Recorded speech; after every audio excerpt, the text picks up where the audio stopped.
जळगाव पालिकेच्या प्रभाग 5 मध्ये बोगस मतदार आहेत। बोगस मतदारांसंदर्भात ॲडव्होकेट पियुष पाटील यांची तक्रार आहे। शिवसेना जिल्हाध्यक्ष आणि माजी महापौर विष्णू भंगाळेंवर आरोप होतोय। प्रारूप मतदार यादीत 3800 बोगस मतदार असल्याचा आरोप आहे।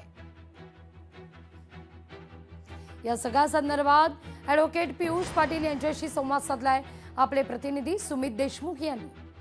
आपल्या सोबत ॲडव्होकेट पियुष पाटील आहेत। आपण थेट त्यांच्याशी संवाद साधूया। दादा, काय सांगणार नेमकं प्रारूप यादीमध्ये बोगस मतदार हे दिसून येत आहेत। 3000हून अधिक बोगस मतदारांची नावं या ठिकाणी आढळून आलेली आहेत। काय सांगणार?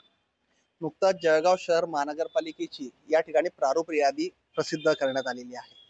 यात काही शेजारच्या वार्डातील नावे आमच्या वार्डात आलेली आहे, आमच्या वार्डातील त्यांच्या वार्डात गेलेली आहे। हा प्राथमिक विषय आहे। याचे काही अर्ज वगैरे आपण करून ते पुन्हा आपल्या जागेवर आणू शकतो। परंतु यात सगळ्यात महत्त्वाचा जो विषय आहे तो म्हणजे दुबार मतदारांची संख्या या ठिकाणी मोठी आहे।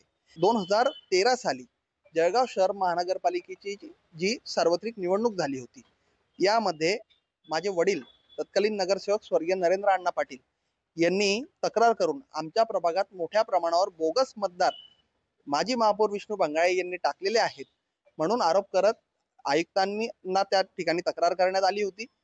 त्या तक्रारीच्या अनुषंगाने प्रभागात जवळपास 25 अधिकाऱ्यांची टीम, बीएलओ असतील, मनपाचे इंजिनियर असतील, उपायुक्त असतील, यांना घेऊन हाऊस टू हाऊस सर्वे करण्यात आला। याबाबत आपण आज मान्य आयुक्तांची भेट घेणार आहेत आणि याबाबत विभागीय आयुक्त असतील, राज्य निवडणूक आयोग असेल, केंद्रीय निवडणूक आयोग असेल, यांच्या ही बाब निदर्शनास आणून देणार आहे। ही बाब अतिशय गंभीर आहे। सुमित देशमुख, लोकशाही मराठी, जळगाव।